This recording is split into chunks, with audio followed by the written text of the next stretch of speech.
Has anyone ever played the Infinity game? The one with mirrors? Most people don't know it's a game. They just think it's a cool visual effect. Maybe it's different for me, being raised by witches. Not Halloween witches, but the ones who practice Wicca. You can Google it if you really want to learn about them. But I'm here to talk about the game. Most people don't understand what it's capable of. They have no idea they're standing at a locked door, or what's on the other side. It's almost like Wizard of Oz. If you can find your way to the Mirror Master, you'll be rewarded with a wish. But getting there is not an easy journey, and you want to choose your words carefully. To play, you need at least one other person, 2 standing mirrors, 5 black candles, a stick of chalk, warm clothing, and a red armband. The red band is the most important thing to remember. It's not required to get in, but you shouldn't leave without it. While in the mirror world, you must be wary of your reflection. Its only goal is to take your place in the real world, meaning you will be trapped forever. It cannot kill you, instead it will attempt to trick you. Never ever speak to it. It will be dressed like you, except its armband will be on the left. Whoever you have waiting in the real world will be responsible for ensuring it doesn't get out. Choose someone you trust. Only your reflection can take your place, but everything else you meet will try to kill you from sheer spite. If you die in there, your soul will be trapped, and the mirror through which you entered will shatter. Make sure your friend is aware what the shattered mirror indicates. They should immediately destroy the other one as well. Though unlikely, there are a few entities powerful enough to use the situation to their advantage. To be safe, make sure the friend isn't easily manipulated. Now that you have all-purpose, draw a pentagram on the floor with space for the mirrors in the center. Then put the lit candles on each point of the star. When everything's in place, the reflection will appear as a never-ending hallway. Stand between the mirrors and focus only on the infinite corridor. Soon you will notice a shadow far behind your reflection. Focus on that, letting the world around you fade. Do not look away or blink. Slowly begin to inch forward, but do not be afraid of bumping into the glass. Think of it as a platform 9 3/4. You must know it's going to work. When you feel a drastic temperature drop, you can look at your surroundings. You are officially inside the mirror world's lobby, though I suppose it's more like a bridge. It's what connects to the two places, but my family calls it the lobby. This is where you must proceed with extreme caution. The mirror world is a backwards replica of ours. Not only does it mean left is right, it also means beautiful, thriving sites are dead and crumbling. If you are unable to enter, do not leave the game unattended. Remove the mirrors immediately. The things that live there can't be described as alive, but they are desperate. My mother was supposedly the only person to successfully return after seeing the Mirror Master. Growing up, I was told no one has ever met him, but when my mother, Ellen, died 10 months ago, I found her diary. My amazement grew with each passage as she described her own experience with the Infinity game. Her first entry is from 6 months after having her firstborn, John. He was sickly and the doctors said he wouldn't live to see his first birthday. She was aware of the game's dangers, but she didn't care, not if it could save her son. I'll copy the relevant entry here. Let it serve as a warning to any who wish to play. Even the winners lose. I hope to never open this diary again. I purchased a new book for the start of our new lives, but instead of writing on crisp, clean pages, I continue here. The tear-stained memorial to the darkest 6 months of my life was to be buried under decades of beautiful memories. Yet here I am. I won the stupid game. I should be far away from this place, beginning anew. Not here. There's only hate and pain left in my heart. Everyone told me to not go, but I didn't have a choice. Each time someone said, "You can always have more children," my heart ached with fury. I was prepared to risk my own life, but not for this. Not to feel the joy of knowing my son would survive, only to have it ripped away again. I thought I would be different, but now I write this only to warn others. I hope that vile creature never wins another soul. I entered easily, feeling the temperature drop as if it existing in a heating room, into an Arctic tundra. I always imagined a chill in the air, but this was cold enough to see my breath. Behind me was a mirror, and in it I saw Thomas. He appeared to be in shock. His mouth hung open as he waved. It would have been funny under different circumstances. I think the strange hallway is an in-between place. Both sides are lined with identical white doors, and I didn't know which to choose. I couldn't see the end of the hall. It still appeared infinite. I tried the coldest doors, but they were locked. There were no keyholes, just solid knobs. I walked down the corridor, feeling more nervous each time I looked back to see Thomas farther away. There was no way to track the passage of time. Electronics won't work there. I don't know how long I walked before I heard the soft click of a door opening, but I no longer saw home when I turned around. Instead, I saw my reflection. She was wearing her armband on the left, just as the legend said. I know I shouldn't have been afraid, but I found it comforting. It meant the stories were true, that John had a real chance at surviving. I would have gladly traded my own life for his, but that's not how the game works. My reflection called to me. Are you lost? You need to go this way. She indicated the open door where she emerged. I knew not to respond. I remained silent as she tried again. Hello? What's wrong? Are you deaf or just rude? Fine. I don't care if you want to spend eternity trying to open locked doors. She shrugged and began walking in Thomas's direction. I could not follow. I had to trust my husband to tell the difference. She had returned when she failed to deceive him. I couldn't go the way she recommended, but wanted to look inside. I walked back to the open door, keeping a healthy distance. Standing in the center of the hall, I tried to peer inside, but it was too dark to see anything. I wasn't even outside yet, and I was already cracking under the pressure. Were the other doors all really locked? How long before something worse found me? It was then I realized, why do they call this a game? Game implies there's a way to move forward, clues to follow. That's when I understand how literal the stories were. If everything is the backwards, shouldn't I go the door the opposite? The one indicated by my reflection? I reached for the other doorknob, holding my breath as I felt it turn beneath my hand. It opened effortlessly, though I know it was locked before. It opened to reveal our kitchen, where Thomas and I chose to set the mirrors. The light was dim, everything was reversed, but it was also filthy. Worse, instead of finding my husband, I found a horrifying, twisted old man. His back was hunched, his teeth and nails were yellow, and his red face contorted into hatred. I was frozen with fear as his icy gaze bore into my soul. What the hell do you think you're doing here? He screamed, spit flying from his mouth. In my terror, I couldn't remember if it was against the rules to talk to anyone besides her reflection, but I didn't want to risk it. I took a few steps to my left, hoping to get to the door before he could block my exit. Don't dare tread! The old man croaked in a raspy, hoarse voice. He reached under the table, retrieving a long metal cane. Thankfully, he was slow as he looked. I ran around him, through swinging the door to the den. He was still cursing me as I continued out to the front door. At the end of the driveway, I noticed my surroundings. The neighborhood was in ruins, the yards were dead, and the houses were all abandoned. It was my neighborhood, but it looked like a ghost town. None of the cars worked. Each one had busted windows, popped hoods, or slashed tires. It was midnight back home. It should have been noon there, but it looked like dusk. I understand why our reflections are so desperate to trade places.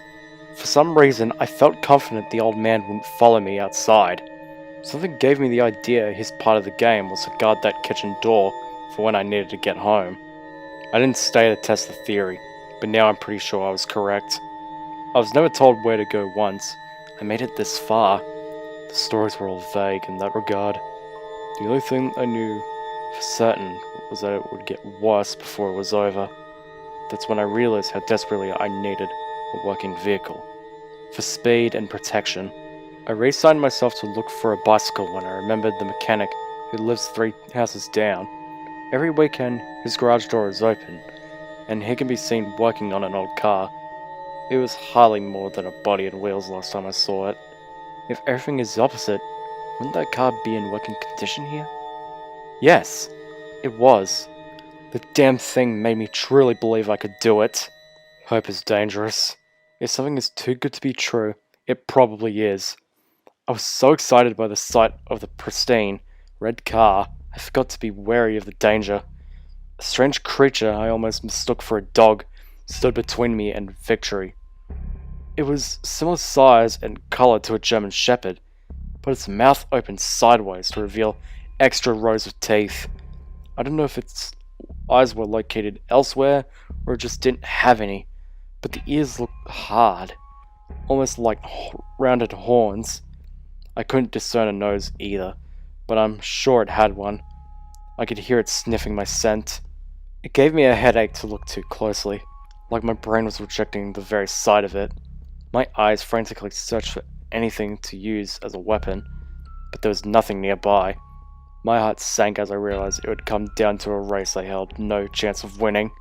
Stealing a quick glance at my surroundings, I saw the only chance was to run for the door and hope it's unlocked. Otherwise, I would be eaten by a dog monster. I tried to mentally prepare myself when a long, high-pitched whistle turned the creature's growls to whimpers. It was pleasant to my ears, but I enjoyed seeing its effect. The noise continued until the dog thing ran out of sight.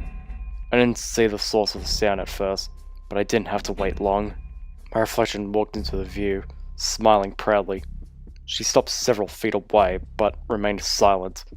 I was confused until I almost asked why. My mouth opened wide, froze, then slowly closed. She hoped I would talk without thinking. Plus, if I die this quick, she can't escape. In her own way, she's more terrifying than the monsters. Uh-oh, almost had you that time. You might want to find yourself a weapon before you run to anything else. Hey, do you even know which way to go? She spoke like we were best friends. I was too afraid to shake my head or shrug. It seemed like the kind of place that thrived on loopholes. Instead, I stare at her feet, willing to say a direction so I could go the opposite way.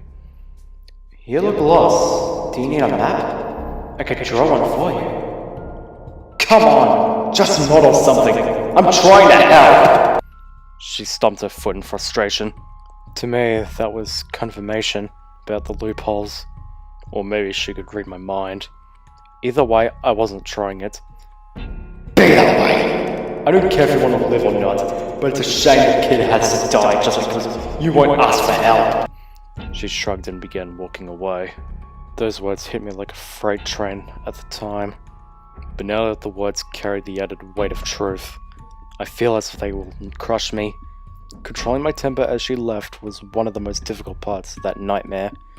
So many times I wondered if punching her counted as communication, but John's life was not worth the risk. That is when I vowed to break every mirror I saw for the rest of my life. I vow I have thus far made good on. When she was well out of sight, I discovered my next obstacle would be to find keys. The car was locked, but the house was not. Knowing something would be inside, I took a large crowbar from the garage. I crept in the back door, staying low. I was in an empty kitchen, hoping for a nice key, hooked by the door, but couldn't be so fortunate. The room smelled of the rotten food on every counter, and flies were swarming, something that looked like raw meat. I choked down the vomit, threatening to erupt and focus on John. This experience was nothing compared to the idea of losing him. I made my way into a den with a broken TV and rough-looking leather furniture. From where I stood, a recliner was directly in front of me with a couch on either side, all angled towards the television in the center.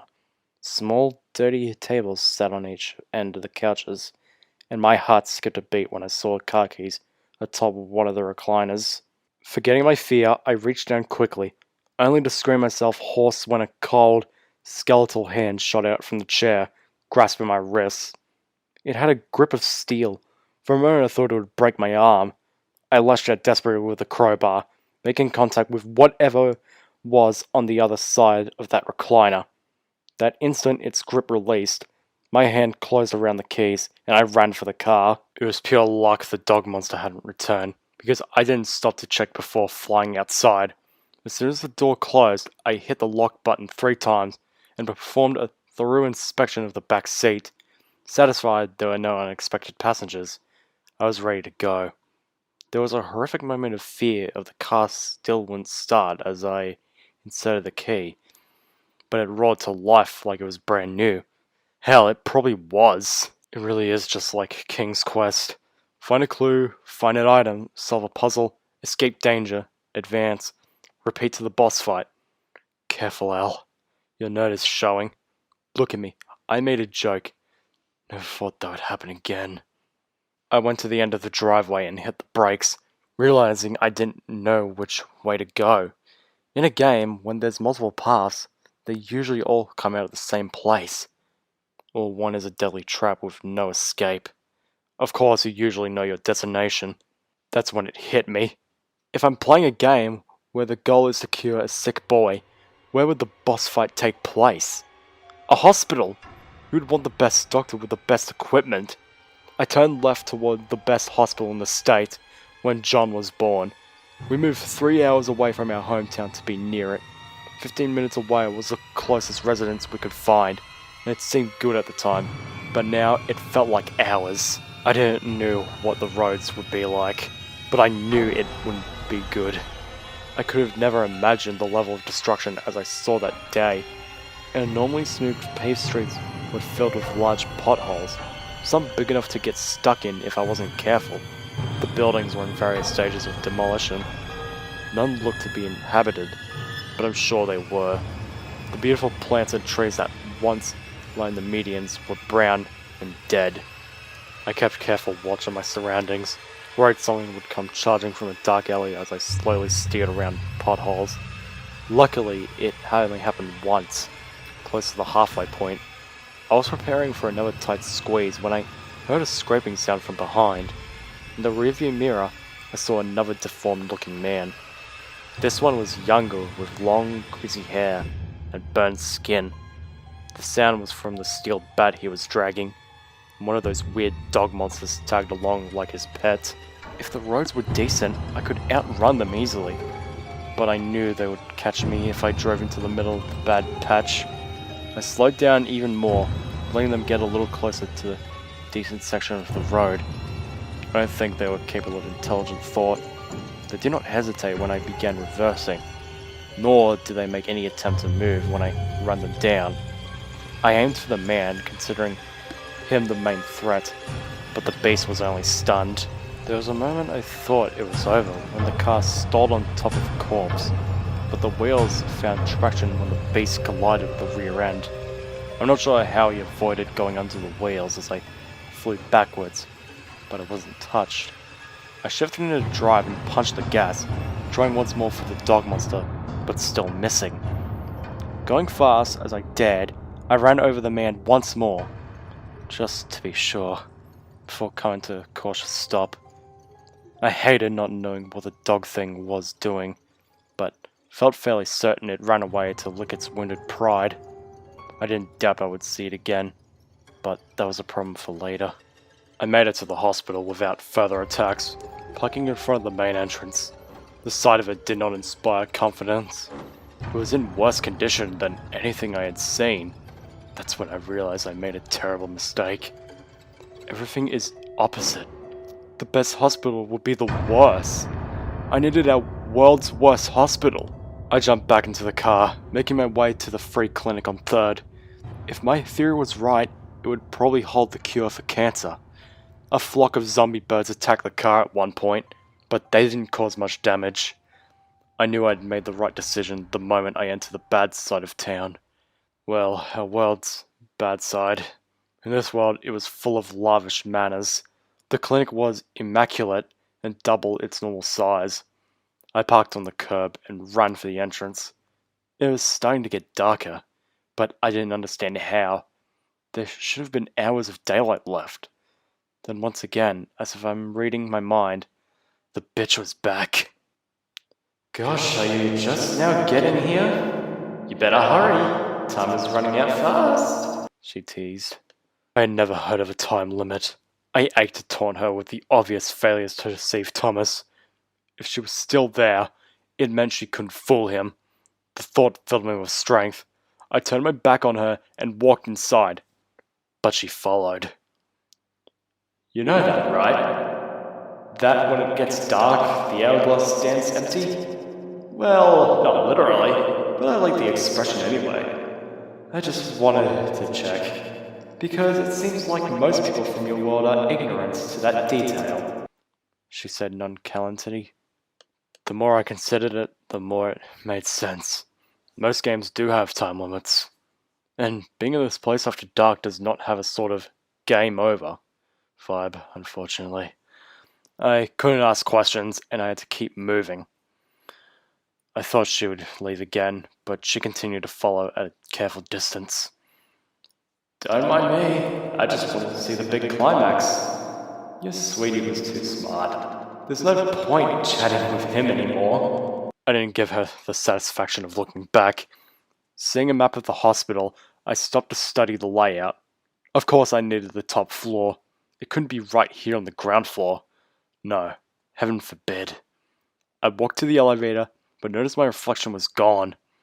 The doors chimed and slid open. I put one foot inside, but pulled it out quickly. Did I really want to walk into a metal box in a bizarro world where there's no one to help if I get trapped inside? I looked around and saw a nice open stairway. The empty elevator closed behind me as I made my way to the stairs. I held onto the rail all the way up, losing because of a fall. So late in the game, it would be too insulting to live with. I'm glad I did it too, because when my reflection jumped out screaming, "Boo!" the moment I reached the top. I wonder if anyone has tried to murder their reflection. I'll have to look into that one day. I held my crowbar at ready as I passed her. It felt glued to my hand after so much time. My reflection was tailing me a little closer, getting desperate, I'm sure. When I reached the reception desk for the children's ward, she took a seat in the waiting area. She grinned when she saw me watching, giving me 2 thumbs up and a wink. You go, girl. I'm rooting for you. More confused than ever, I went through the double doors in search of the doctor. Or Mirror Master, I guess. Terrible name. They had no imagination back in the day. I would have named him the Greedy Gremlin. Okay, maybe that's not much better, but it is better. He wasn't hard to find. I stood in a dark hallway and bright lights shone under the swinging doors ahead. I'd come too far to stop then. I could feel my heart thumping in my ears with every step. When I walked into the light, it was so bright I had to shield my eyes. Then, with a snap of someone's fingers, they faded to normal indoor lighting. The only person in the room was the doctor I see on TV. The one on the ridiculous commercial with that annoyingly catchy tune. I can't remember his name. You know, the really fat, bald guy with glasses. It's not important. It wasn't how she... It looked anyway. It threw me off though, and the surprise must have shown my face. Not what you were expecting? Me either. Who's this anyway? The doctor asked, examining his own appearance. You don't know who you are? I stammered. Of course I know who I am, girl. I appear, however, one's mind is comfortable seeing me, but it's usually not. This. He cringed. What? Wait. How could... I tried to ask. No, you aren't here for magic lessons, and I don't give them anyway. You came here because you want something desperately enough to risk your life for it. I find that utterly delicious. So tell me, what do you want? You mean, I just tell you and you do it? I don't have to. I don't know. Solve a riddle or kill a monster? I couldn't believe it could be so simple. Oh, I'm sorry. Was finding me too easy for you? Were my pets not vicious enough, my dear? Well, worry not. For next is the best part yet. The longer you are here, the darker it gets. The darker it becomes, the more of my pets you're likely to see. Most of them are nocturnal, but they'll be awake and ready for breakfast any moment now. He was a lively talker. His voice was booming with pride and his hand gestures were all over the place. I could only stand there, horrified and speechless. Come on, what's your wish? Weren't you listening? You should probably pick up the pace. He grinned and his teeth were no longer the normal teeth of the TV doctor, but sharp brown fangs. My son is dying. I want you to cure him. I try to keep my voice steady. My, that's a tricky one. Money, love, fame, those things are easy. Murder is the easiest, but life, that is very tricky indeed. It disrupts the natural order. He was enjoying himself. Please, I'll do anything, I begged. Well, there is one way it could work. If you're sure. There is no turning back. He paused, stretching the suspense until I vigorously shook my head in agreement. Very good then. With a snap of his fingers, a scroll appeared in one hand and a pen in the other. It was the kind of pen you dip into ink, but I never saw one before that moment. Sign here, please. One flick of the wrist and the long of the scroll opened, flailing to the floor between us. I picked up the bottom end, eyes scrolling over the millions of tiny printed words jammed together on the paper. At the very end was a sign here line. If I sign this, it'll cure my baby. He will be in and stay in perfect health. I would not see my son cured of one sickness, only to fall ill the following week. Absolutely! In fact, with this contract, your boy will be immune to all disease! He assured. My heart sang at the words, and if the cost of saving John happened to be my own life, as I suspected, it was a price I'd happily pay. I reached for the pen, and with a stab too fast for my eyes to see, the doctor pricked my finger. A large drop of blood fell into the paper, and with another snap, the contract vanished. It's been a pleasure doing business! By the way, to cure your son, I had to borrow half of his father's remaining lifespan. Toodles! The doctor disappeared with a final wink. I hope I never see his wretched face again. His words made my blood run cold, but I couldn't stop to do the math right then. Terrified of what would be chasing me, I ran back to the waiting room area. My reflection was waiting for me at the doors to be in the waiting room, smiling. I shoved on the doors with all my strength, but she had me locked in. I used my adrenaline to smash the glass door to the reception counter with my crowbar. My arms and legs were cut getting through, but I didn't have time to worry about blood loss. I flew over the counter, ignoring the shocked look of my reflection. As I made my way down the stairs, I saw several more zombie-looking people coming out of various rooms. I almost didn't make it back to the ground floor when a kid with no legs managed to grab my ankle. The only one thing that saved me was the crowbar. Catching the rail, I tumbled.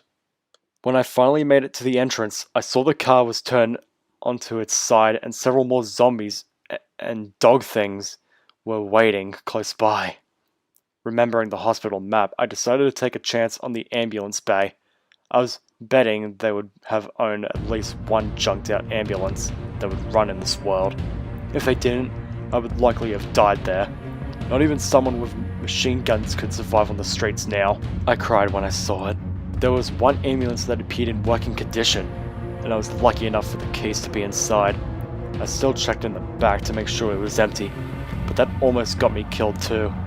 I slammed the back doors just in time to avoid one of the dogs jumping in. The ambulance rocked side to side from things trying to get in as I strapped myself into the driver's seat. It was my first time driving anything bigger than a car. I think it would have been a bumpy ride under normal conditions. There were several times I thought the ambulance would tip over. The worst was close to the end. I was almost back in my neighborhood when I heard the roar of another engine right before it crashed into my bumper. I went off the road, missing a huge crater by inches before regaining control. The truck, driven by my reflection, reversed to follow. I did something desperate. I waited for her to get right behind me. almost touching, and accelerated. As I hoped, she too sped up, trying to position herself to force me into fishtail. At the last possible second, I closed my eyes and swerved away, once again becoming dangerously close to flipping over. Behind me, the bitch couldn't react in time. The truck she found was pointed nose down in a deep crater, its back end hanging out of a steep angle. My house was surrounded by hideous creatures. Most didn't appear human or animal. I couldn't tell what the warp things were supposed to be. Some of them had several limbs, or appendages. Some had none. One looked like a huge floating eyeball, and another looked like a snake with two heads. I didn't see a way inside. I couldn't believe I came all this way just to lose here. At the very least, I wanted to kill as many as possible before I died. That's when a plan occurred to me. I reversed to position myself for a straight shot through our den. The house was now termite infested anyway. Even if we didn't have the huge windows, I'm sure the walls would have been weak enough to drive through. I felt like I was operating a tank as two of the creatures fell beneath the wheels. It was a strange sight as the walls crumbled around me, and the sound was terrible. But I didn't stop to enjoy the view. When the ambulance couldn't go any further, I climbed out of the passenger window and dove through the kitchen door without looking to see what followed. The moment I saw the kitchen, my eyes searched for the old man, but he saw me first. Pain blossomed behind my eyes as something struck me over the head. I fell to the ground, dazed, but managed to keep a grip on the crowbar. I feigned unconsciousness until the old man grabbed one of my ankles. I sat up swinging wildly and enjoyed the wet smack of contact. His black blood sprayed, and I wasted no time to getting to my feet. As I made it to the exit, more creatures burst into the room. I rushed through the door, hoping it locked behind me. I held my breath as the door shook furiously, but nothing was able to follow. I breathed a sigh of relief and began feeling my injuries in the earnest. I had several deep gashes on my arms and legs. My head was bleeding badly, and my wrist was swelling. Grateful to still have the armband, I began making my way to the mirror entrance. I only made it a few steps when I heard the soft click of another door behind me. I didn't expect to be rid of me that easily. Her voice no longer sounded like mine. It was deeper and distorted. I turned to see she now had the same ghoulish zombie appearance as those other things. Did she always look that way? Did it only see me because that's what I expected? Like the doctor?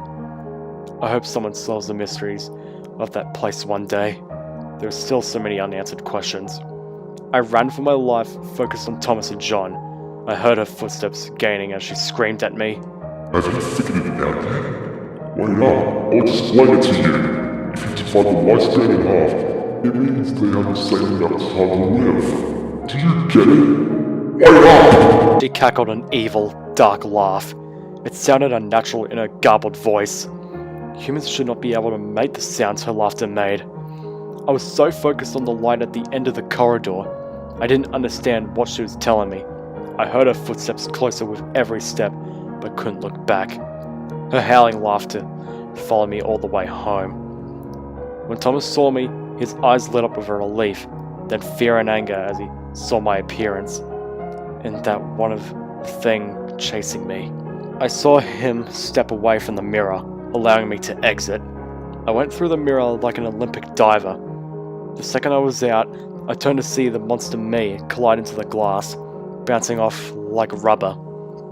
Now that I was back, the door was closed for her.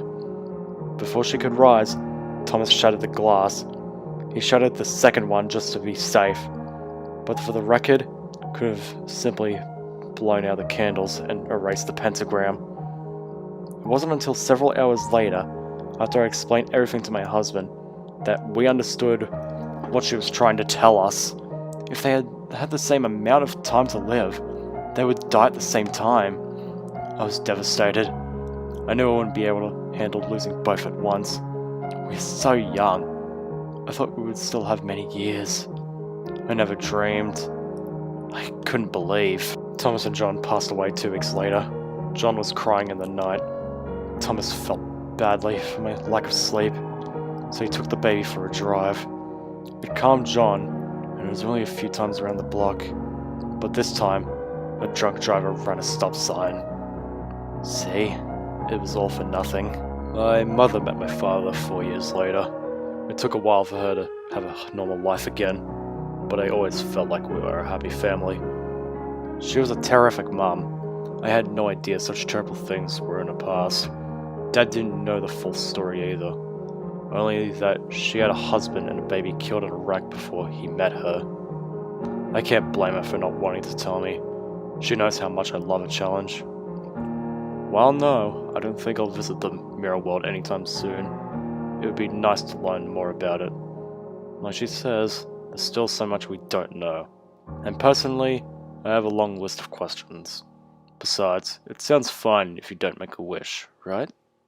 I'll just leave this here for now in case anyone else knows anything. Goodbye.